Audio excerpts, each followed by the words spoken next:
Well, hello everybody. Welcome back to another edition of the Flipside, the best darn live stream this side of the Prime Meridian. And why? Because where else can you spend an hour and a half with me and my co-hostess, who is the mostest, Crafty Keela? How are you, Crafty? I'm good. Good morning, folks, or good afternoon, I suppose. For those of us on this side of the globe. Yeah, for our guest, it's really fucking early in the morning, but for me, it's about 12:30. So I'm good. I'm still. I'm being lazy today. I'm being very lazy today. I'm still in bed, working from bed because effort of getting up, and I have a nice latte, so I'm happy. Well, there you It's the go. simple things. Always- It's the simple Yeah, things. the simple things. In bed with a laptop and a latte. How can you have anything better than that? Yeah. And of What else course- do we need? Well, yeah, other than a special guest. And today, that is No Name. How are you, sir? Calling no name. Calling No Name. I think the app crashed for him. Maybe it did. Well, he'll be back, I'm sure. Yes. But anyways, yeah, we're going to have some fun tonight. We got a couple of things we're going to beef about, I think. I just want to say, however, before we begin, I watched your UEFA stream. That was an awesome stream, and I stand by you 100%. That was some serious bullshit that they pulled off. Yeah, I mean, what gets to me about the whole thing is that yes, it's being people are distracting from the actual problem and trying to. Yes, the medics did their job. They did it very well. They were fantastic, but there was no screens. There was no protection. There was trauma going out everywhere, and yeah, it just sucked. There's distractions happening from the fact that this multi-billion-dollar group or organization royally screwed up in my view. So I hope more questions are asked when people can have a chance to just chill and reflect back on what actually happened. Yeah, it's good to know that the player is doing better. So absolutely. We got the right result that time, and that's the problem. That time, what happens next time? So yeah, it had to be done. Absolutely. It had to be done. Yeah, absolutely.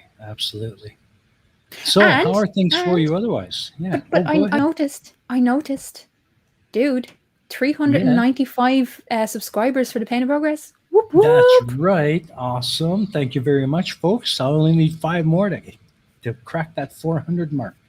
In 7 weeks. We're very, very close. Very, very close. And things are in place to actually start production on Series 5 in the next couple of weeks. So things are moving along, folks. It's really exciting. And looks like our guest is back in the room. So, Mr. No Name, how are you, sir? I'm well, sir. Thank you. Yay! How about yourself? Hey, Miss Keela. How are you doing? Oh, I'm feeling no pain at the moment. I'm sorry. I've been having some technical issues. My either the app keeps crashing or my internet is unstable. So bear with me. Oh, no worries. I live in the sticks. So well, before we continue, you found the goat last time just to annoy the crap out of Tusk. You were on a mobile phone, weren't you? Yeah, it's a Samsung J7, whatever. It's I don't know. It's a normal size smartphone, but the screen. So you could find the goat on a smartphone when Tusk can't find it on a big screen TV. Just wanted to make that point. Oh wow. Oh no, I didn't realize that. I do. I mean, my only claim to fame is my vision. I guess the only thing that works really well on my body are my eyes, and so I have like 2016 vision, and I man, that was nagging the piss out of me not being able to find that goat. And so I was looking for anything that would give me just a zone to kind of like hone in on, and it was that column offset that gave it away. And I mean, I got it within like a half a second of when Steeman was saying it. I mean, I was like, no, don't say it. Yeah, Tusk is not too happy. Tusk, you have no excuse now, because if he can find it on a phone, you can find it on a big screen TV. And Teddy's like, Tusk vengeance coming in 4, 3, 2. Everybody, Keela has set the hashtag for today. No goat for Tusk. No goat for Tusk. No. He's gonna murder me, but it's okay. It's okay. Tusk, you're great fun. He's like, how the effing fuck did you? Why did you even say effing? Like, really? How the fuck did you find it on a bloody phone? Because he's better at this than you are, or I am. I mean, that's pretty straightforward. I thought I explained fairly well how I found it. Yeah. Basic trick is like, how big is the phone? It's a normal smartphone. You all just suck, but we love you anyway. Let's see. Boy. It's the size of my hand. It's hand size. It's normal smartphone size. I just love the fact that I get there's no excuse now. I have tiny Trump hands. Like I have the hands of that guy from the Burger King Jr. commercial. Do you remember that guy with the tiny hands? Yes. I'm that guy. Yeah. I make John McCain look like he had big, Kareem Abdul-Jabbar hands or something. Tiny. It's great for like getting into small places though. Oh well. Yeah, apparently he won't murder me, but he'll rant about it to Eddie for months. You're welcome, Eddie. Fair. Sorry, Eddie. Yeah, that's a not my problem scenario right there. So I'm cool. Theo says, Tusk can spot a half-empty whiskey bottle on the other side of the curve. Priority is set. Understandable, but still, I just like poking and prodding. Yeah. So, No Name, yes, welcome to the show. Thank you for having me. I don't know how many of these you've seen, but basically what we do is we have the Spot the Goat. Whoever finds the goat is next week's guest, and we just get to know them and have the crack, because the whole point of this show is getting to know the people who support the channels, That's right. That's a neat idea. I like that. There's no pressure, and you don't have to answer anything. You don't have to do anything. It's just, let's have the crack. Let's get to know you a little bit. And yeah. I'm an oversharer, so it's quite the opposite. You'll just have to tell. I have no feelings, so you can't hurt them. So you'll have to tell me to shut up occasionally, right? Like, it will not hurt my feelings whatsoever. I'm also deaf as a post. I work in a factory, and I'm wearing these blue. Oh, okay. Well, bless your heart. I'm sorry. Sorry to hear that. And when I get excited, I get louder and I talk even faster. So you'll just have to tell me to breathe or stop or whatever. Have you seen any of my streams? You're basically describing I've seen 2, and that's why you're my spirit animal. I saw the one. I saw the one where. Well, I've seen you in other arenas, other environments. And then I saw the stream where you had Ilya on. And that was a weird one because I was actually restrained in that one. I thought you did very well. I mean, considering the circumstances, and thank you. I feel I don't understand people's like compulsion to, I don't know, get sympathy or whatever. I don't know. I like attention as much as the next person. I am an egotist. I love having my ego stroke. But at the same time, I think so. But I mean, I think I'm more like, I suffer from it more. Or maybe that's just I don't know. That's just a subjective opinion. But at the end of the day, I don't understand that Munchausen's syndrome or whatever it is, where people constantly feign some problem so they get sympathy. Yeah, I don't it doesn't compute with me. Well, but I'm sure we can get Keela to explain it to us because of her background in sociology. yeah, that's what kind of keyed me into your channel was that aspect of your approach to this. And one of the things that I'm in the process of doing is a series on the social contract, those unwritten rules of society that we all follow. In order, like, yes, we have laws, yes, we have rules to abide by, but there's also those unwritten rules. Mm-hmm. And so I kind of want to go through what are some of the unwritten rules that hold society together as a glue. Why do we follow them? Why are they there? Why aren't they written down? Mainly because they don't need to be. But yeah. So the sociology side of things is starting to kind of overtake the channel a little bit. Mm-hmm. In a good way. But I'm still going to be doing the challenging conspiracies. I'm still going to be doing Eye on Society. So I will be bringing it back to the kind of conspiracies and stuff like that. Yeah, oh, that's not find your path, girl. You know what I'm saying? Find your way. I can't wait for the next Eye on Society. Yeah. The next what? Eye on Society. It's one of Crafty's shows. It's fantastic. Oh, do you have those up on your channel? Are they something I can go back and watch? Yeah, they're on my channel. So what I do with it is I do a 20-minute like introduction to whatever issue that we're covering, and then I have after that like introduction, then we have like an hour where I have guests on and we talk about it. So yeah. Oh, it's cool. Really I'll have to go back and check that. My YouTube watching lately. I went down this rabbit hole with this Myth Vision podcast. So, I mean, they've had hundreds of episodes. So I've been cracking out on those to the exclusion of just about everything else. So I feel like I'm kind of out of the loop a little bit. Well, so how we ask this to pretty much everyone that comes on, but how did you get involved in this in YouTube and in this whole kind of community, if you can call it a community? Right on. How did you get? So yeah, my career started out with the atheist community. So a few years ago,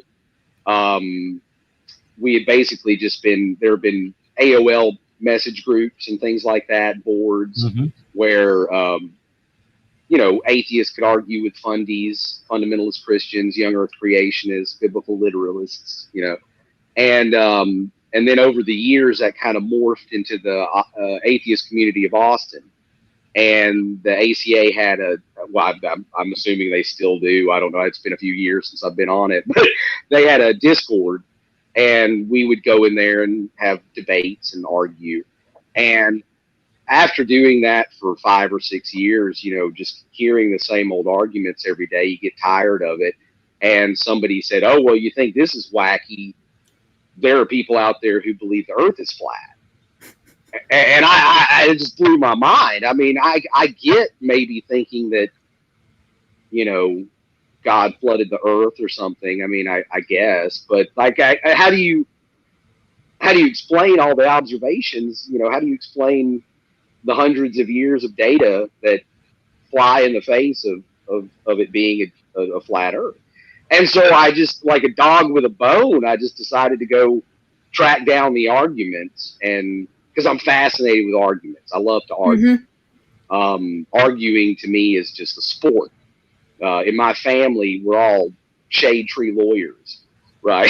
so like we watch that movie, My Cousin Vinny, and think, "Yep, that's us." And so I was fascinated with it because I got flummoxed by it the first time somebody hit me with it, right? Like, "Well, you give me your best proof for a globe." And I would say pictures from space. And then they would say, "Well, those are CGI. How can we trust NASA? Blah, blah, blah." And so it really does make you question your own epistemology. It makes you think about how you come to conclusions, how you have confidence in your knowledge claims. I like philosophy. I like the idea of, having true justified beliefs in things. And I realize that I suffer from biases, and I like the honing of an argument. I want you to change my mind. I want you to give me an argument so strong that it's just rock solid. And yep, I can't conclude anything else. That is great. I've learned something new, or I've been convinced of something true. But flat Earth is just an exercise in polishing your argument, and I think that's true of both sides. I think there are people who feign being a flat earther. It's not just flat Earth. It's any conspiracy at all, and because they do actually make you question your biases. I had like how I got started in it. I had a guy come to my house to help out in the farm, and he believed in every conspiracy theory under the sun. It was remarkable. I genuinely didn't know these people actually existed outside of film.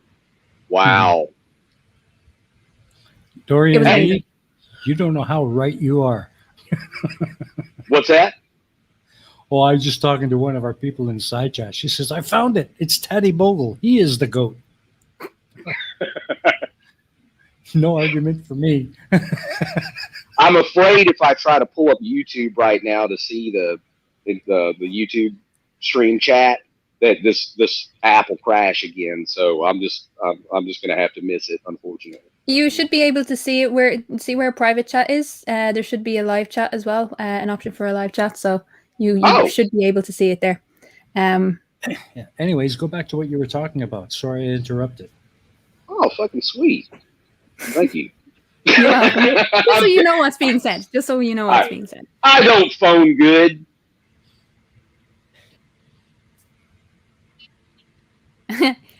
Do any of us phone good? Apparently, Patty, maybe. Apparently, this phone is smarter than I am. So, well, I've got a phone, and I only have it because I need it to keep in touch with people. But other than that, I hate them. Shit, man! I It's love a weird being thing. able to carry a computer in my pocket. I have access to the sum total of human knowledge and pornography at like the flick of a thumb. That's like godlike power, man. I feel like fucking Zeus sometimes having a smartphone in my pocket, right? Like I can summon food. It's a weird thing because if you've ever lived in a rural setting where the island that I used to live on, half of the island didn't have any connectivity at all. So like you would be on one side of the island, you'd have full connection, you'd have like high-speed broadband, great. Then you'd go over to the other side of the island, your phone wouldn't get signal, there was no broadband. It was literally like going back 50 years. Oh man, I remember back in the 90s, I had a cell phone. I was one of the few people in my area that had one because I worked for a cell phone company. And so I remember having to walk up and down the street to try to get better signal. I'd be on the phone with a girl and walking up and down through my neighborhood, and I'd have to walk up a hill to be able to get cell phone signal. Like the old Verizon commercials. Can you hear me now? Can you hear me now? It was worse though, because it was PowerTel, and I lived in rural Alabama, so they didn't run a lot of network bandwidth out there because there weren't enough customers to justify it. And they were a small regional company, so they had a very particular footprint in the greater Huntsville metropolitan area, which had most of the population. But if you lived outside that area, I mean, you're on a farm. I mean, that's literally the dichotomy. It's high tech, rockets and NASA, Marshall Space Flight Center, the Army, Redstone Arsenal, shit like that, and then cows and cotton. That's Alabama. Wow, that's a weird shift. Yeah, it's a weird dynamic. I remember when I was a kid, when we moved up here to Huntsville, I remember crossing a street and passing this really shiny building. It had NASA all over it. And then going around a curve and literally seeing a cow farm. Nice. That is the I bet best dichotomy ever. Yeah, I bet you. it was I bet it was you. 1990. I bet your Crafty can relate really well because she spent so much time in County Cork with goats and then switched to Dublin overnight. Yeah, it's a culture shock. 'Cause, Yeah. right. So when Yeah. I came back to visit my family, because my family remained in Dublin, but when I'd come back to visit my family and then go back down to the farm, I noticed when you live in a metropolitan area, that rush mentality really sinks in fast. You don't even realize that it affects you. So when I'd go home and I was milking the goats the next day, I was rushing through it, and I don't know why. And it would take about 2 or 3 days before I'd be like, why the hell am I rushing this? Like, but it is, because it's your pace got Yeah. changed from being in the city. yes. It changed pretty your much. biological rhythm or something. It is a very, very strange effect Mhm. that metropolitanism has on the human psyche. You don't even realize that it's seeped in. This idea that you need to get from A to B ASAP. Mhm. Like you can't even. It's about the destination, not the journey, kind of thing. It's a very, very strange thing. Yeah, we evolved over millions of years to traverse the world at the pace of your feet, right? And that's not something, that's a habit that's hard to break. Mhm. We've only been, urbanized for a few thousand years, and then we've only really taken advantage of, say, faster than foot travel for a couple of thousand years with horses and oxen and things like that. So I don't think we're biologically wired for the pace that our society has kind of artificially set. And that's why Right. so many people crash so Yeah, often. yeah. So, Kilo, what's this craggy island? I don't live, nor have I ever lived, on the imaginary Craggy Island. Craggy Island is the island in Father Ted. So if anyone has ever seen Father Ted, yes. Okay. It was pretty much like Craggy Island, except with a lighthouse. I don't know. Because we never really got a look around within a field.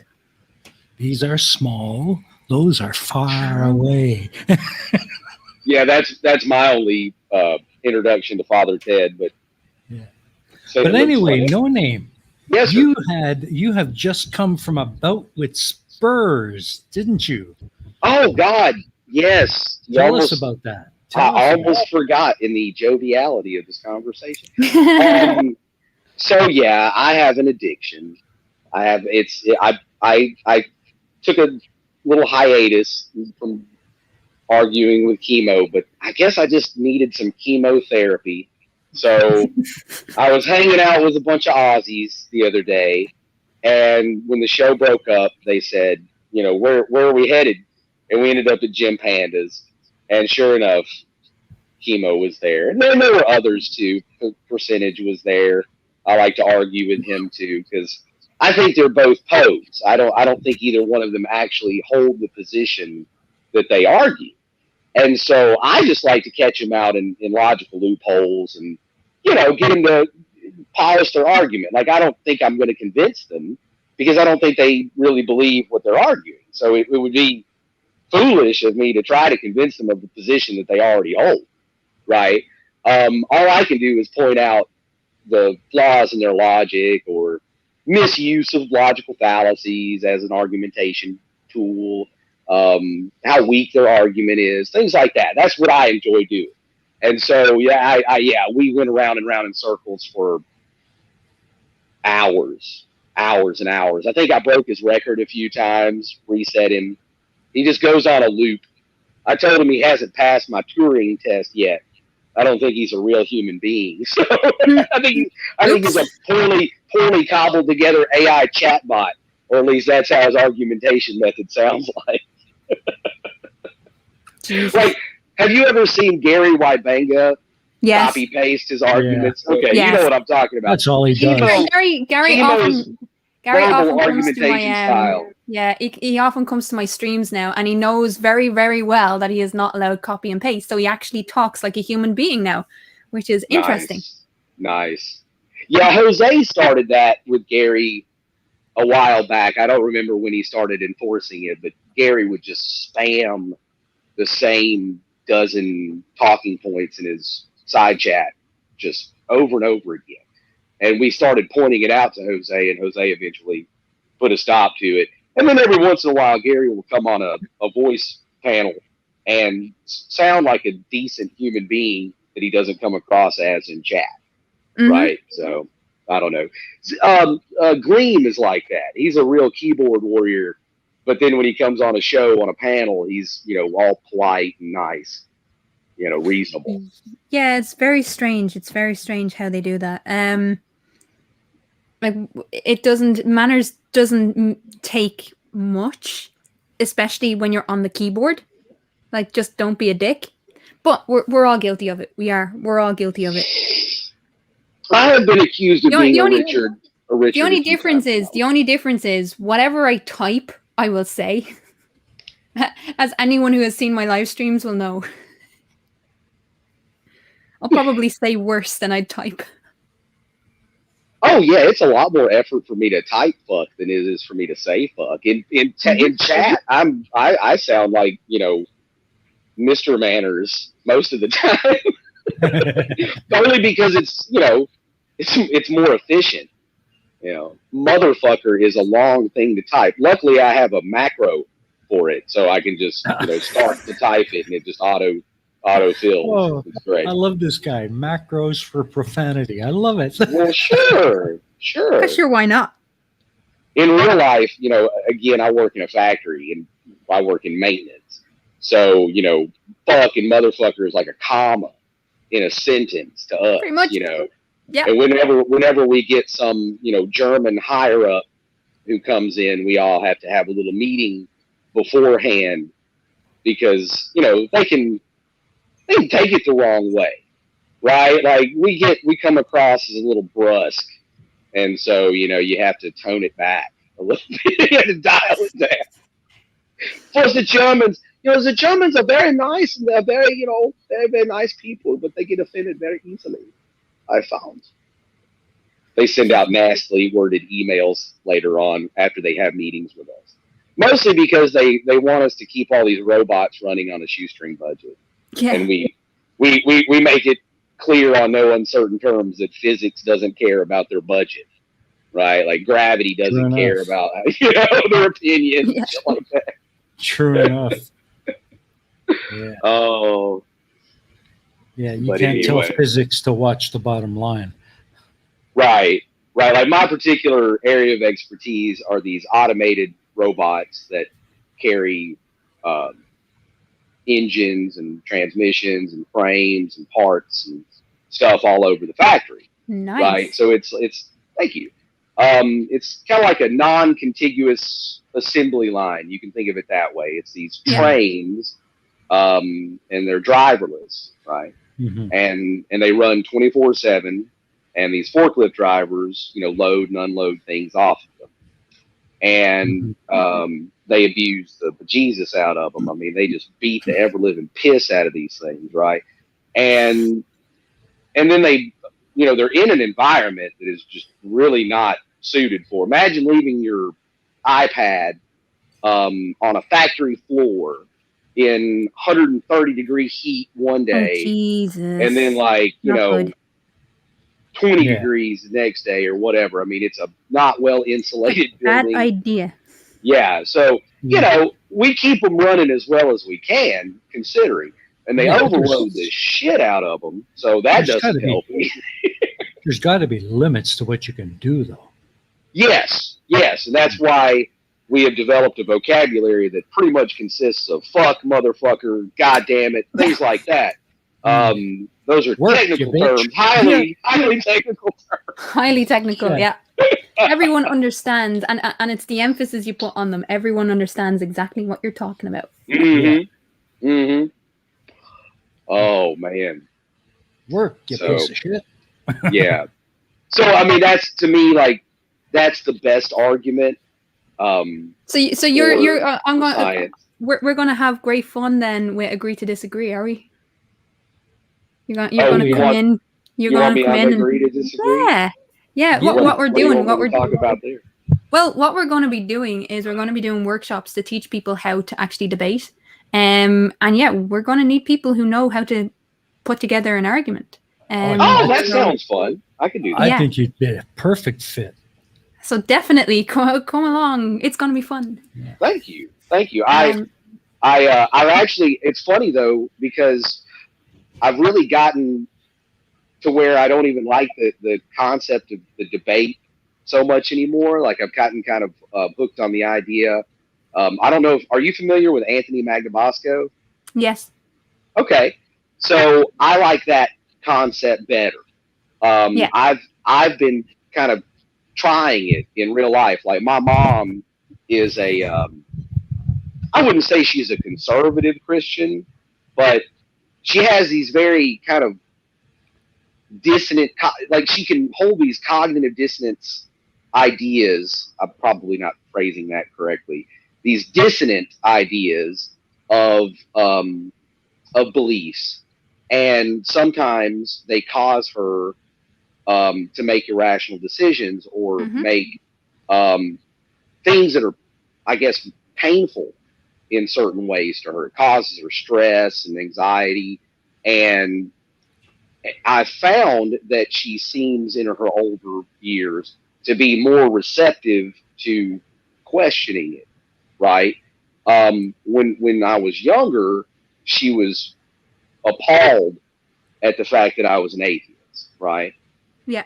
And it, I was gonna go into seminary, right? Like, again, we were not like fundies or anything, but we were raised in the South, which is a pretty fundamentalist Christian area. So we lived in the Bible Belt, so you're culturally surrounded by it, and there are a lot of cultural pressures to accept certain beliefs, to get along, to fit in. And it causes a lot of stress on certain people. Certain people are just not wired to accept claims on face value. They're just not. But when you get brainwashed from an early age to accept certain claims, it makes it much. Okay. Like, It's funny too, because you and I are probably distant related. I've got 3 branches of my family that come from county court: the Bartons, the Burrows, and the Tates. All in my family come from there. They all immigrated to the United States before it was the United States, and then they settled Alabama before it was Alabama. So I've got roots going back to court. In fact, the county just south of here is called Ralph, and it's named after the guy who founded it. His name was Rafe. He was Irish, and he was like my great whatever going. I'm related to like everybody in my state. It's weird. We're Taddy has a question for you. How many places claim to be the buckle of the Bible Belt in the U.S.? Well, anybody can claim it, I suppose, but Alabama has it. So fuck them. I don't know. Well, I mean, yeah. So I grew up in a place like yourself where religion is a culture. It's not just a philosophical thing. It's everywhere. It seeps into it did in Irish life, because when I was growing up, before the age of the internet, we literally got our information only from the state broadcaster. We didn't even have access to the BBC, for instance, which is just across the border, until much later. And so everything that we knew was sanctioned by the state. And being a conservative state, it was everything we knew was filtered through the lens of the culture of Catholicism. So I completely understand what you're saying. Absolutely, 100% completely understand. And it's only by opening it up and seeing how other cultures live, seeing how other nations, and having a little bit of disposable income so we could actually visit these places, that we realized, actually, this isn't healthy. This isn't the way in which we live, is not a good way of living. And we have to hold people to account for this. So When, That's when how we Ireland moved, has started to change. when we moved, I grew up in a, for my state anyway, in a fairly, cosmopolitan, metropolitan part of the state. So it's relatively, you know, cultured. And so when I was a kid, we moved to a much more rural part of the state. And I remember when we moved there, I thought we were moving to a different state, honestly, because I had never heard of this city in my state. I thought it was in the next state over, and it was a more famous city. And I thought, yes, I was really excited, right? Because I was 12 and I wanted to live where REM and the Black Crows and stuff came from. But anyway, we moved to the sticks, and my first thought was it was like the town from Footloose, Oh yeah, right? Have you seen Footloose? yeah, yeah. I Yeah, you remember. know what I'm talking about. It's Yeah, like Mayberry meets Footloose. It was very, very strict, very conservative. There was a church on every corner. But literally, the church we went to did not allow musical instruments in the church due to their religious beliefs. They were so conservative. We went to this one church where they spoke in tongues. mm, Blah, blah, blah, blah, blah, blah, blah, shit like that. We yeah. never went to the snake handling church, thank goodness. We didn't go that far, but we went down this really weird rabbit hole when I was a kid of various sects of or denominations of Christianity. And my takeaway at the end was they were all equally weird, right? Mm, Like they scoff at Greek mythology or Norse mythology or Roman mythology or whatever, Aztec mythology, but they don't Mhm. scoff at the claims of their own religion, right? Yes, Like and it's one how of is it those things. how is it any less ridiculous that But Odin it hung himself to gain knowledge than it was for Jesus to get nailed to a tree? yeah, but it's one of those things that my religion is right. You yeah, just Right, happen to right. be born into the right religion. Right. yeah, And then to me that was one of the best arguments I think that Hitchens ever made is like, what are the odds that you just happen to be born in the right place in the right time in the right religious sect that Yes. yeah, God happened to choose to be the right form of Christianity? The path to yeah, salvation just happened to be the church in the neighborhood that you grew up in. What are the odds? Right? Like people don't even seem to question that basic fact, you yeah, know. yeah. I remember having that conversation with a girl in high school, and she was just very rabidly Christian, but very rabidly anti-Muslim. And I said, I bet you would be a very good Muslim apologist had you been born in Saudi Arabia. And then I Hmm. said, oh, I'm sorry, no, I'm wrong, because then they would not allow you to speak. Yeah, pretty much. The best when I come up against that whole argument, I recommend people watching Tim Minchin. And do you know the song Thank You God? Yes. Yeah. It's like if you pray in that exact time, in that exact place, with that particular prayer to that particular God, then maybe you might get a response. I don't know. I don't see how that's a reliable method to get true facts, right? Like, I just don't see how you can reach any conclusion reliably. Now, I Yeah. could be wrong, right? There could be some mystical revelation that, I'm just unaware of, or I don't have the right antenna in my brain that's wired to this spiritual, consciousness that everybody talks about. I mean, I've tried shrooms. I mean, don't get me wrong. I think the human brain is a wacky, wonderful thing that you can have a chemical reaction that convinces you very thoroughly that you had some divine experience, right? Like, I think our brains are very gullible in that way. And so the smartest of people can be convinced of ridiculous things due to these chemical signals in our dumbass brain, right? Because our brains are kind of dumb. So I mean, I mean, I'm joking, but I mean, if you think about it, they're just chemicals, right? They don't have their own thoughts. It's just influencing your thoughts, right? Well, what's remarkable, right? So I respect religions, or I respect people's faith. I don't really respect religions. I respect people's faith. I will challenge it, but I will respect people's faith. And a few years ago, I had some Mormons come to the farm. And right, so these Mormons, they got married, and they were recently married because their pastor told them that they might make a good couple, so they got married for some fucking reason, right? Remarkable. But they came out anyway, came out into the world, and they came onto the farm, and they were helping out with the farm. Great workers.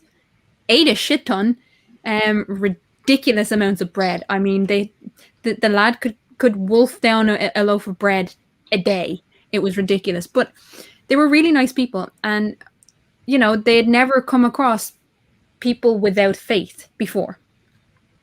And so we were having this conversation, and I woke up one morning, putting on the breakfast and whatever, and the girl says to me, you know, what have you got? If you don't have God to wake up to in the morning and thank him for everything he's given us, what have you got? And I brought her outside the back door, and I says, have a look. And the whole of West Cork is just shining in the background. Beautiful day. And I was like, if you need anything more than that to wake up in the morning, you're doing life wrong. Yeah. Yeah. If you can't appreciate that, if we're not the universe's ability to appreciate its own coolness, majesty, you know, if it doesn't inspire some emotion in you, then I don't know, you're doing your brief ride in reality a disservice. So for me, it's in my opinion, the who isn't, the how isn't the most important question for me as a sociologist. It's never, the how has never been the question for me. It's the why. Why does this exist? Why? And by giving all credit to an almighty being, then you're first of all, you're taking away the incredible victories we as a species have managed to achieve. We have managed to adapt nature to our needs, which is huge. And by giving the credit to an almighty being, you're taking credit away from us as a species. And the second thing is, when you give credit to something else, then you're not trying to, you cease all quest for knowledge. You stop looking for the real reasons. And right, when you say God did it, you don't need to, I mean, once you find your keys, you don't have to keep looking, right? Yeah, and that takes away from the human experience of why. And so for me, what I was trying to explain to this woman, and I think I kind of succeeded a little bit, kind of broke her, not her face, but I kind of made her think a little bit harder, to the fact that, like, so for Mormons, for some Mormons, I think women after they get married, they're just wives. She continued on to university after that, while also adopting 4 children. Like, wow, she was doing both. And when she was there, all she wanted to do was be a wife. You know, everything that she had learned in school went out the window when she got married. And because I was saying, you know, you are an individual. You really need to look into the why and not the who. Forget the who. Look into the why, and always strive for better. Always strive for more knowledge. Knowledge is power. Don't let anyone take it away from you. And that kind of resonated with her, to the fact that she went on to university, which is huge. And it was one of those things that really fucking annoyed me. It's like, well, if you need anything beyond what we have, if you need an understanding so you can wake up in the morning, then you're missing the point of life. The point of life is to experience. The point of life is to know, to understand, to but if you're going to give all the credit to this thing over here and not take any credit for yourself, then no wonder people are taking advantage of you. Do you know what I mean? Yeah, I mean, I've heard the argument all my life that, you know, if you don't stand for something, you'll fall for anything. And then you've got to have some, you know, philosophical foundation, you know, underpinning your beliefs, some worldview, to have this rational, you know, to have a rational worldview, it must be, philosophically complete or rational. Yet, if the underpinning of that is, to me, something that's just an irrational conclusion, you just jumped to a conclusion, right? I mean, there's no, to me, like, the God concept is not so self-evident that if we were, say, given some kind of amnestic to where we could all forget the God concept, and then we walk, then they put us out on a beach somewhere, on a deserted island, would we independently arrive at the same God concept that we had when we, before that experiment, before that was done? And I mean, I've heard the argument that if you burned every Bible in the world, That's and you burned every physics textbook in the world, we would rediscover physics, but we might not necessarily rediscover the King James version of the Bible. Yeah, right. That's the Ricky Gervais argument. You can burn all of the biblical texts, and then you can burn all of the science texts. The science text will come back the same because the math is the same. The religious texts won't come back as the same because it's all emotional. Right. It's wish fulfillment. It's the idea for there to be some continuation of the self, some preservation of your experiences, your memories, your ego, your meta thoughts, all these things that, are kind of wrapped into that whole problem of consciousness. But to me, that's just wishful thinking. It's just, I mean, I think that's literally just a fear of non-existence. Yeah. Speak. And it's the culture as well. It's the culture of things ending equals bad. Yeah. It's the fallacy of humanity that we want to be remembered. The only people I want remembering me are the people that actually cared about me in real life. I don't give a fuck if anyone 20,000 years from now remember my name or anything that I did. I don't give a shit. You don't want to be Gilgamesh. You don't want to be Ozymandias. You don't want to be Boudica. Really? No, I'm kidding. I'm good. I'm good. You're good. I'm good. I don't know. I'm a history nut, so there's a part of me that does want to, but I'm also about to turn 44. See, again, because I believe in sociology, because of my background in sociology, the individual players for me don't really matter that much. It's the movements. It's collectively what we can achieve. So it's great remembering the individuals, but the individuals don't change the world. Collective society does. That would be a point of contention between you and I. I think me and you could probably have a rational debate over that one day, because I think that is a mistaken opinion, and that there are plenty of examples in history of individuals, men and women, who have been cruxes, crucial turning points in the direction of things that shape society. Although I do believe in the continuity of society shaping individuals is a much stronger. It is a much stronger on the long-term basis. The individual can change society on a 90-degree angle. I'm not saying that individuals don't matter. That's not what I'm saying. I'm saying they can be influential, and yes, it's important to remember the people who, because we stand on the shoulders of giants and we pave our way forward, of course, and that needs to be remembered and respected. We also walk on the road paved on the backs of midgets. Yes, I mean, it's true. It's a sad fact that a lot of unremembered people who lived miserable, horrible lives lived and died in a world that never had instant access to, say, pornography. To me, that's a crying shame, right? And a lot of slaves and peasants had to die to get us here, is all I'm saying. And those folks should be remembered. Yeah, exactly. But sociology is merging the two. It's seeing the individual in the grander scale of things. It's seeing both, being able to see both, being able to appreciate both. And the problem is fair. The problem that I see when it comes to remembering historical individuals or historical events is that not all of the time, and I'm not suggesting that you do it, but a lot of people, like with the God complex, a lot of people focus on the individual instead of the, like, right. So, for example, Ireland is coming up to our 100 years of complete independence.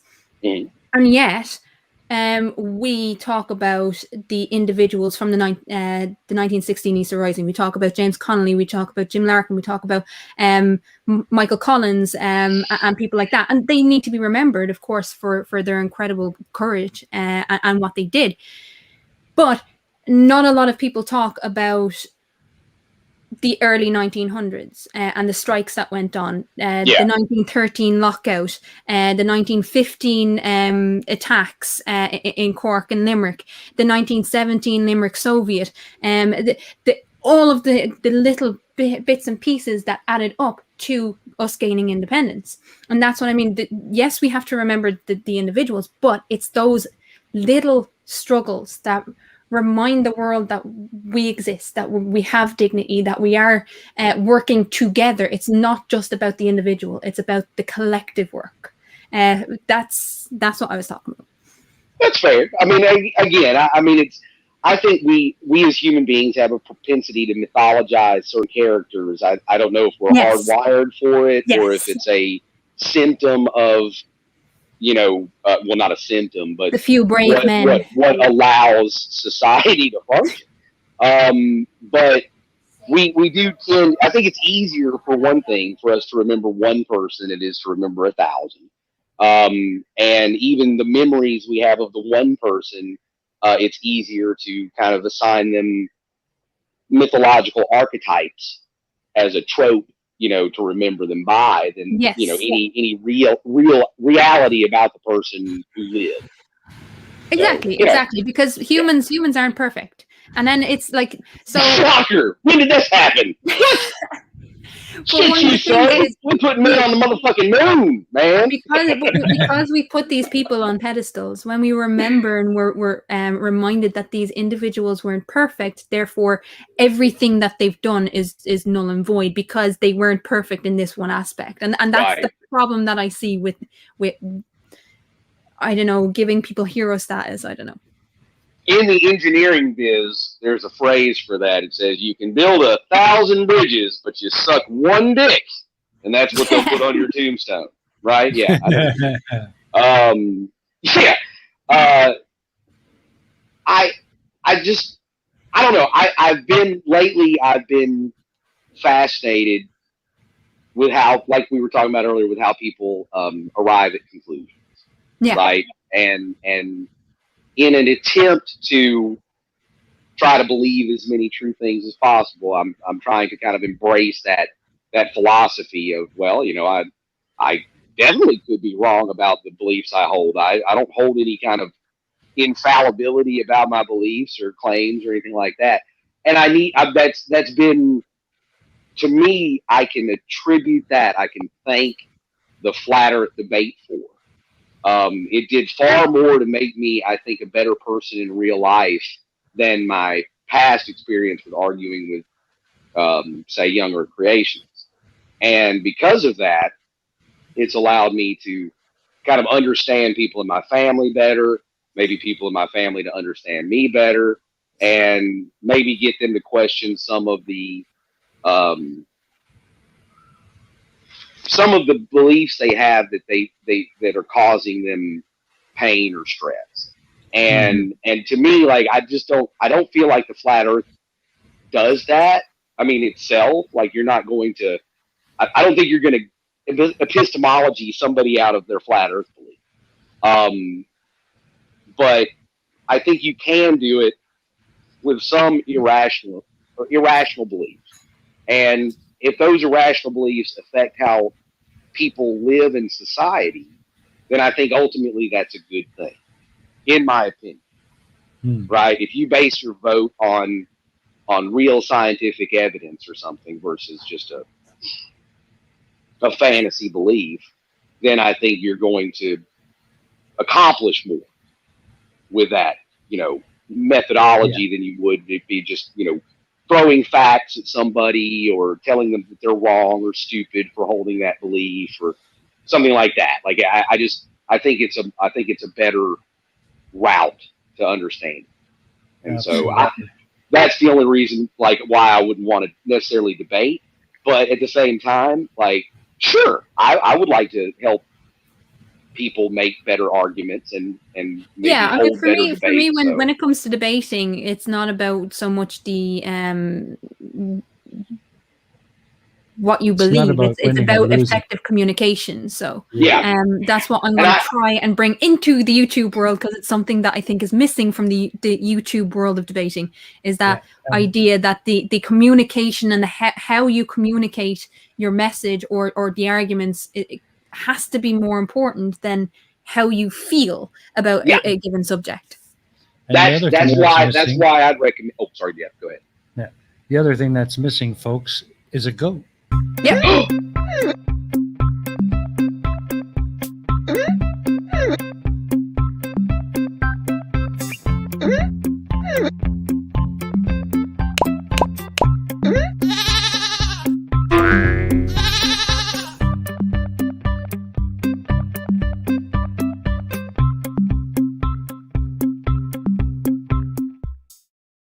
Best right, reflects Tusk, reality, or that which best comports with the reality, or that which exists when we're not observing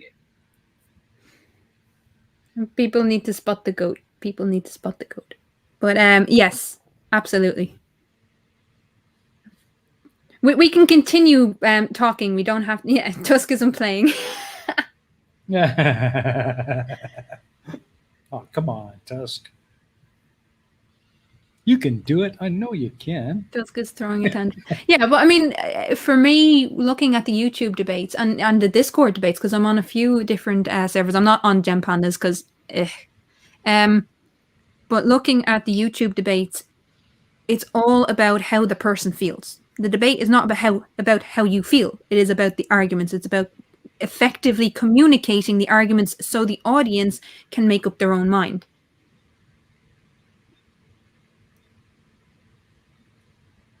I can zoom on. Oh, I can zoom on this. Uh-oh. Nice. Right. So here's the thing. Here's the thing. No name.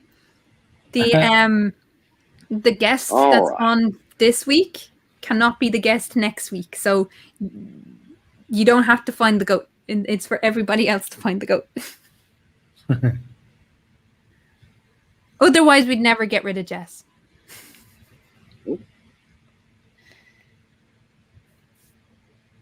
Everybody's looking for the goat. Carl Evers says that the goat drowned in the pool. Nope. Oh, people are gas. Oh, boy. Found it. Shh, don't tell anyone. Don't tell anyone. Do not tell anyone. Don't say tell anyone. Now, Tusk, dude, he's on a phone, and he found it in like 2 minutes. Come on, pull up the socks. Eddie said, PM me, tell me. It's my turn. It's my turn. Oh, I'd love to, Eddie, but I can't. Oh my God, Clive. Clive says, is the goat by the Triffid playing the banjo underneath the vampire, just underneath? Can they hear us out in the YouTube? Yes, they can hear us. Yeah, Hear us. yeah. So,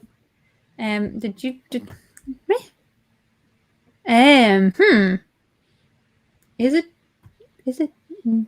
No, it's not. So he hasn't found the goat. So shh. Oh, Etty, I'm sorry. Don't cry.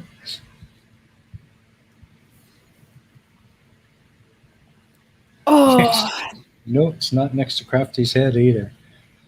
Anyways, I do believe that Crafty has a bit of a bee in her bonnet that she might like to share with us. I did, but I can't remember now.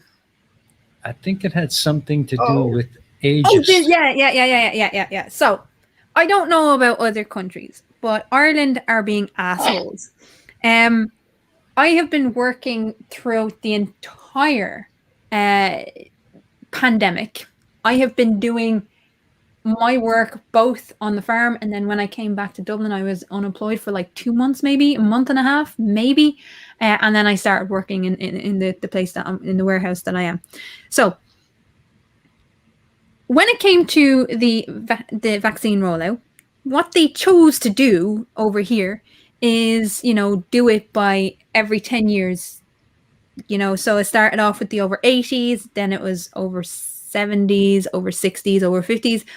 And this week we were told, it's time for the 30s to get their vaccine, right? And I was like, yay, we're finally going to get, like, so last week or 2 weeks ago, it was opened up to people over 40. And that was it, over 40. And they all got in together. And instead, what they chose to do for the over 30s is, like, today, 39-year-olds can go for the vaccine, can register. Tomorrow, the 38-year-olds, 37-year-olds, 36-year-olds. I'm going to be waiting another fucking month before they actually open it up to under 35s. Now, the problem that I have with this is between the age of 25 and like 39, there's really no difference in how the hows, the whys, the whatever of catching the virus, or how the vaccine is going to work. So the only way in which they're not looking at who is out there fucking working in society anymore, they're only looking at the age, and that is pissing me off. That is really pissing me off. It is fucking ageist at its worst. Yes, the volume would have been higher, but here's an idea. Who gives a shit? The people who want the vaccine are going to get the vaccine. The people who don't want the vaccine are not going to get the vaccine. So let those of us who actually want to protect our own lives and our families' lives actually go and get the fucking vaccine. And then you can worry about the fucking idiots. Dude, there you go. Ireland has their priorities squarely up their arses. Rant over. There you go. You heard it here first. I think Carl Edwards found it. Did he? Uh-oh. Now, Carl, are you going to come on next week?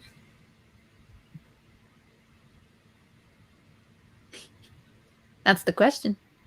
Carl Edwards, if you're actually going to come on, you have to email me, craftykeela@gmail.com, so that I actually have your details and I can send you the link to get in.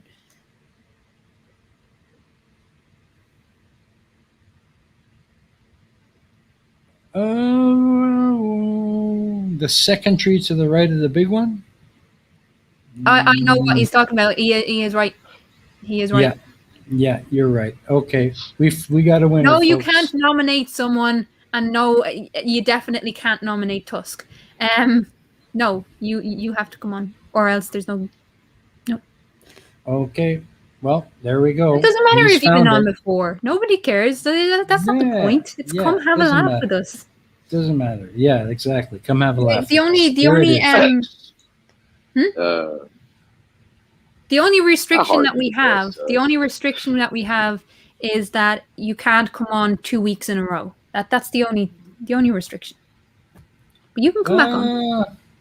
Well, it looks like Blue Feather guessed that one earlier on, and I missed it. So how early? How early? Because here's the thing, Blue Feather. If you guessed it before the Spot the Goat intro, then it doesn't count. So have a quick look. You only have 10 minutes to look back in the chat, or 9 minutes, because we only started this like 8-9 minutes ago. So it's within the last 8 or 9 minutes. So Carl is saying that Blue Feather did win. You beat me. Yay. Let's just have a look. Make sure. So we can let everybody know.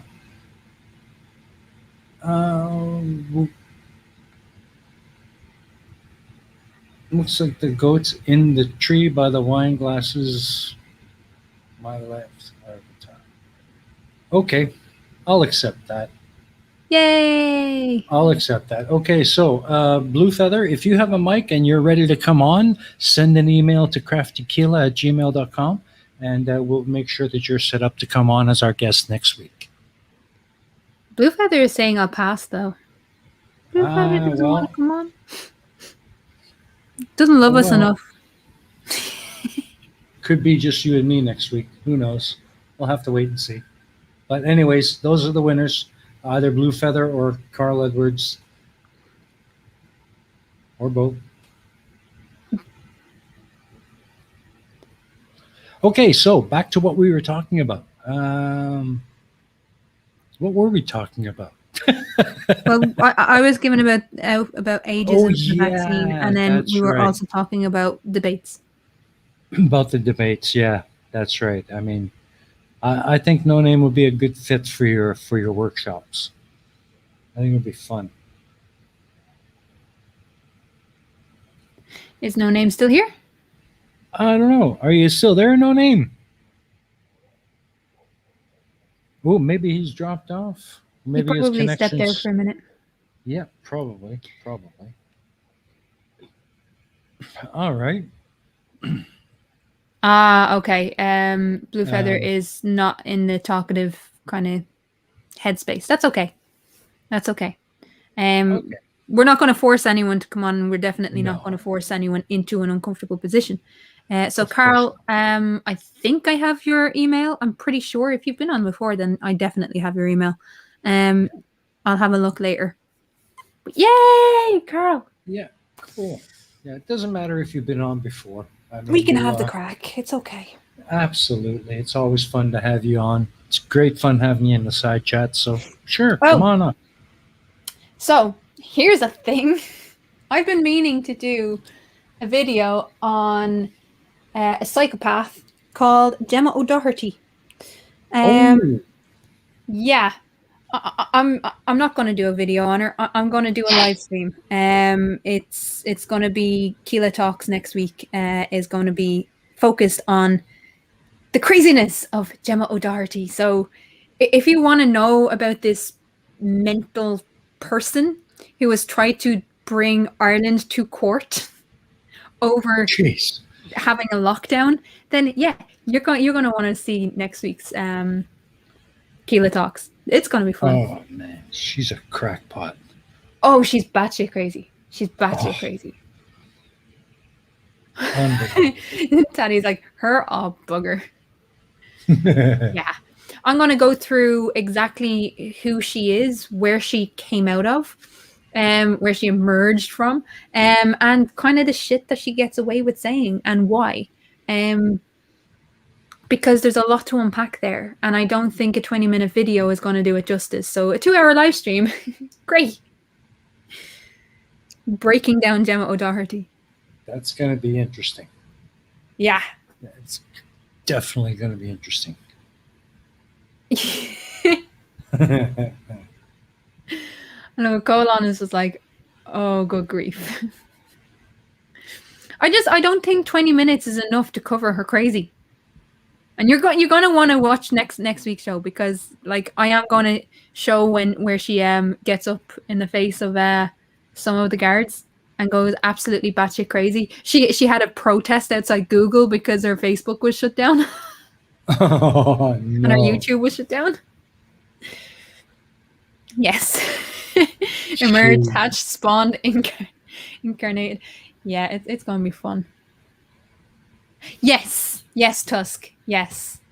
She is the nutter who said the Taoiseach should be a bus driver. Our Taoiseach is vice president, vice prime minister. So, yeah, she's fun. She is fun. And if you don't know the extent of her crazy, watch next week. Next Friday. Yeah, I'm going to take on Gemma. I might actually invite her too. I have her phone number. I might invite her on. Ooh. You would really invite her on? No. I was just going to say, Fuck no. Why would you have that nutter on? Well, because she is a very interesting the computer guy. The computer guy might be the week after. I don't know. I might look into him at some point. The computer guy is fucking batshit. But Gemma is like the focal point for all these crazies in Ireland. So she's like their mecca. She's like their queen. So I'm gonna look into her, and it's gonna be fun. That should be interesting.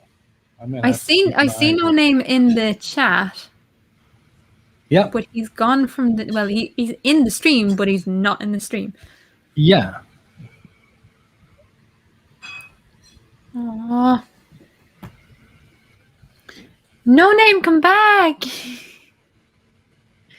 But yeah. That's gonna be next week. What else have I got going on? Oh, I've started the prep work for Challenging Conspiracies. Oh, cool. That's gonna be fun. What's the next one gonna be on again? Mythical creatures, but I'm not telling you which mythical creature. Okay. All right. Keep it a secret then. Yes. I'll drag it he's out back. of you eventually. He's back. Are you back? Can you hear me? Hello? Yes, we can hear you. There you are. How are you? Oh, shit. Hold on. So, Colon, yes, I know computing forever. Colon, if you come across any fun demo clips that you would like me to cover and like to torture me with, by all means, send them to me. I do have quite a backlog of stuff from her, so. Getting a hell of a buzz from your mic there, No Name. Oh, shit. Okay, hold on. Sorry. Like I said, I'm having mic issues. There you go. That's cool. That's okay. Okay. Did I just try it? Like, is this better? This is speakerphone. Oh, much better. Okay. Better. So I'm just going to do it this way then. Sable Eagle is asking, when is the Iron Society for Iran coming out? That is in about 2 months, because my contact in Iran just needs a little bit more time to, get safe. Yeah. But yes, I'm hoping to have someone from Iran actually come on and talk. I'm looking forward to when you finally get around to the North Korean one. That's going to be an interesting one. I can't wait for that one. Yes, there's. Oh, Jesus Christ! Thank you, Colon. Thank you. He's just sent me a thing of the bit shoots of Gemma. Damn. What am I going to do with Gemma? Very good. So, we are like 4 episodes away from wrapping up series 1 on POP. So, hopefully we're going to have some big things happening after that before series 2 starts up. So watch this space and we'll let you know.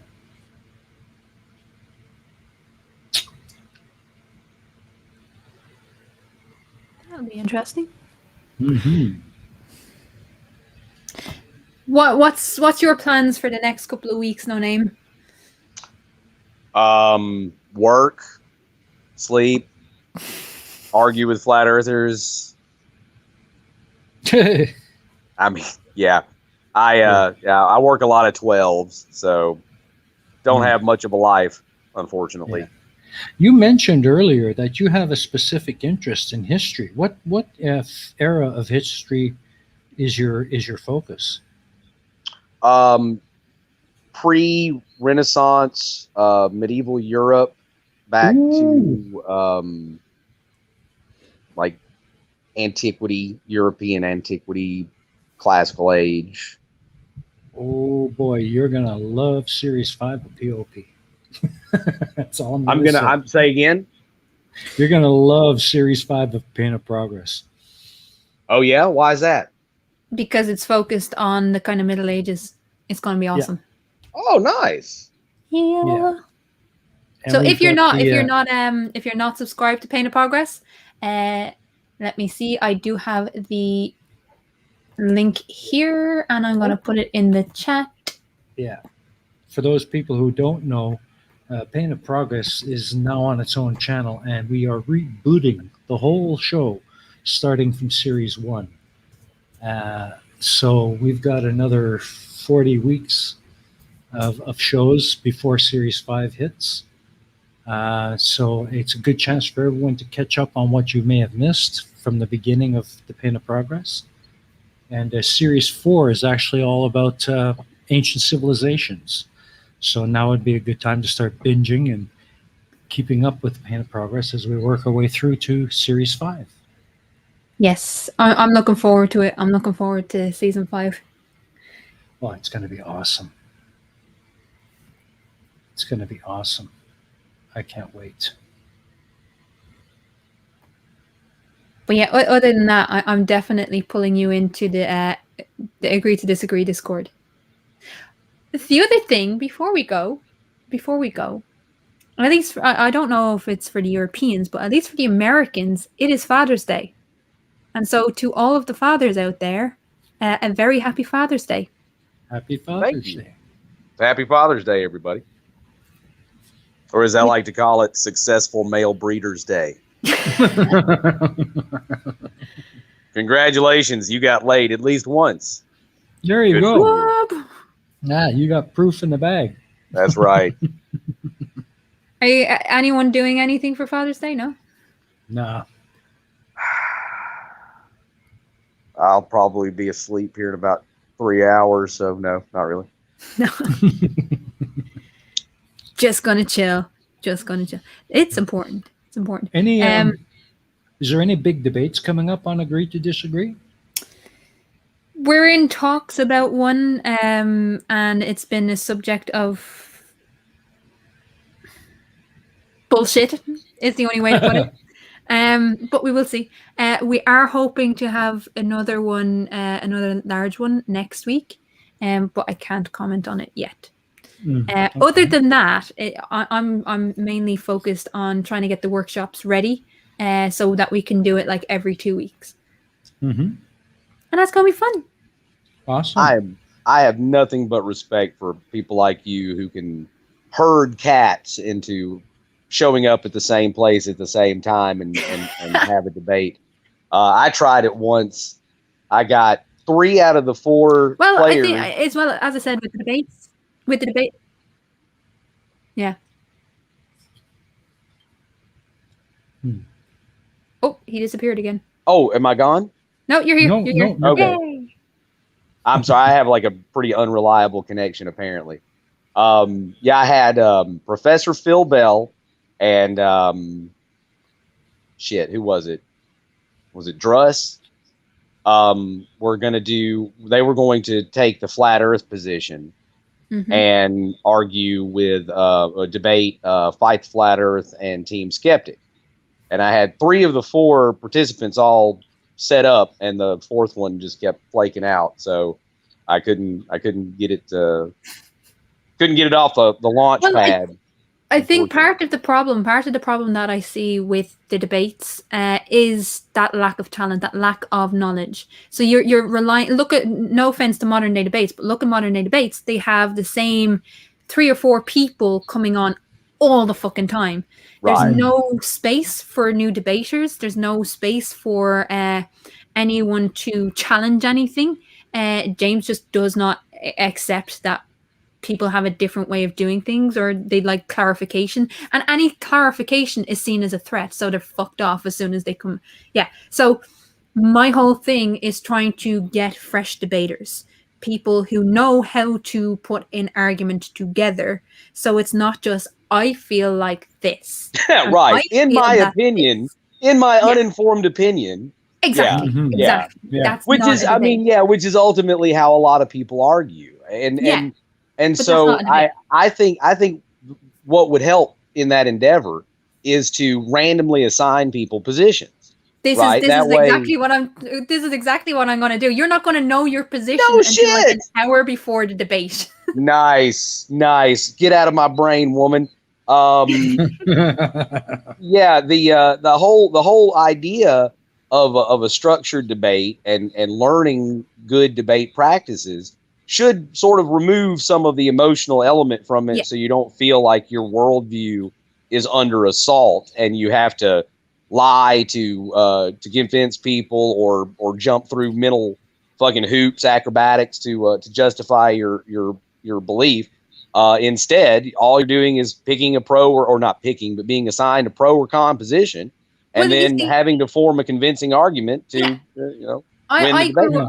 I grew up on like political debate and community discussions and stuff like that. So you learn to think on your feet when you're in front of like 200-300 people, and Right. you have to think fast. And then I also when I went back to university, like the first debate I was ever a part of in university, or one of the first debates, was on climate change. And I was given the role to argue against climate change. And I'm a huge climate change, I don't know, warrior, I suppose. I do a lot on, I do a lot on climate change. Like one of the main things that I've been part of in the last 10 years is to stop the mechanical harvesting of kelp off the Irish coast. We made it illegal. So I'm a big participant in the climate change discussion. That's awesome. And to then argue against climate change and then to win the fucking debate, like it's one of those things you have to learn how to structure an argument. So one of the things that I want to do, one of the things when I was in second year, I was nominated to go on to the kind of committee of the debating society, where I helped to run the debating society. One of the things we did was these mini debates where you're only allowed to do intros. And this is what I want to do as an introduction to the debating scene for Agree to Disagree. That everyone in the server, whoever is getting involved in the debating side and the debating aspect, you're going to be given an hour you're going to be given your side an hour before you're due to debate.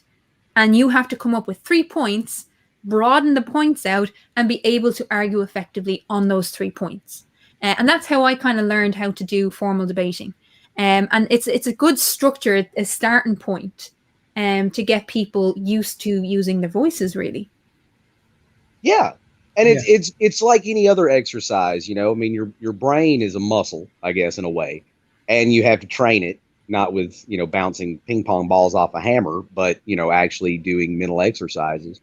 And to form a syllogism isn't like challenging your core beliefs or anything. I just want to hear your syllogism. I just want to hear your premises and how you got to your conclusion, so that I can, deconstruct it. I can take it apart. I can put it back together. I don't have to reach a conclusion based on it myself or form an opinion. Well, this is why it can be its own little platonic idea. But this is why it's important to start with the facts. This is why it's important to start with informal debating. You have proposition 1, opposition 1, proposition 2, opposition 2, and it goes down, usually 4 debaters per team. And the proposition 1 will open the debate and say why they're for this argument. And opposition 1 will give their opinion, but they're not allowed in formal debating to remark at all on what the proposition has said. You're only allowed to do your intro. And then it's for prop 2, 3, and 4, op 2, 3, and 4 to discuss the points that have been raised by the previous person on the opposite side. So I kind of want to start there, where you take the emotion out of it, because the emotion can come across in the back and forth when you have the back and forths. And that's where people fall down a lot. But or they shine a lot because they're passionate about that given subject. But it's that opening 5 minutes where people decide whether you're right or wrong, or where they fall, whether they agree with you or not. It's those opening 5 to 10 minutes, depending on how long the debate is. It's those opening 5 to 10 minutes that you really need to nail it. You need to get your points across. You need to efficiently communicate, and that's the building block to any debate. I think 5 minutes is being too generous. You really have about 30 seconds to make your elevator pitch with most people. most If people you- make such knee-jerk reactions and snap judgments or whatever that Understandable. being But 5 is generous. here's my problem. A lot of people, when they do these debates, they think 2 minutes to say, I think this, and therefore I'm right. It's not Yeah. enough. It's not enough. If you cannot open a debate, if you cannot fill 5 minutes or 10 minutes of your time with legit arguments, you've lost. In my family, Story. we're all kind of suckers for this movie, A Few Good Men. Yes. And yeah, you know what I'm talking about. There's a scene where Demi Moore strenuously objects. Yeah. And what's his name? Later on says, "Oh, you strenuously object. Oh, well, in that case." And that's just a running gag in my family. Oh, you strenuously object. Oh, I didn't realize that. Well, in that case. Yeah. But Well, I think it is that point. Like me and Katz were joking a couple of weeks ago where we had an introduction debate between the two of us.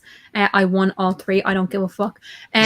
Because here's the thing, what he did in his intro was he was going first in the intro, and he was like, "Well, I'm going to save my PowerPoint until after you go." It's like, no, that's your introduction. You've lost just based on the fact that you didn't use your presentation. You just said, "This is what I think," therefore you lose. Default, you lose. Yeah. It's kind of like the Anyways. opposite of Jerry Maguire. You lost me at hello. Either way, I think it's going to be an awesome thing. It's gonna be that- fun. that's- It's gonna be fun. Oh yeah, it's awesome, and it's a great skill for anyone to learn, even if they don't have any plans to debate formally anywhere. It's just a great way to learn proper But I communication want to, skills. yeah, I want to give people the opportunity to learn. This Yeah. idea of only some people can do this, bull fucking shit. Anyone can be an effective debater. Doesn't matter how Exactly. introverted you are, anyone can do this shit. And I want to make sure that we have a backlog of people who are ready to just jump in and say, "I'll do a debate." Do you know what I mean? On any subject. Because that's where the fun is. And if you work on it hard enough, folks, you can become a master debater. Yeah. Yeah.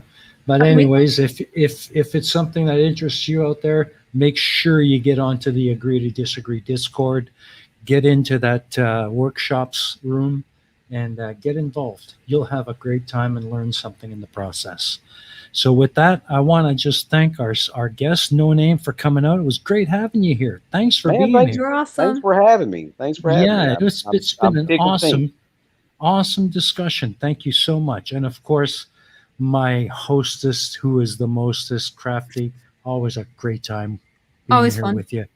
Yeah, absolutely. So let's say goodbye to the crew, and thank Bye, you everybody people. for coming out. And for those of you who are fathers, happy Father's Day. Enjoy your holiday, and that's it for us. See you next week on Crafty's channel. Good night. Good night, sweetheart. Well, it's time to go. You know, good night, sweetheart.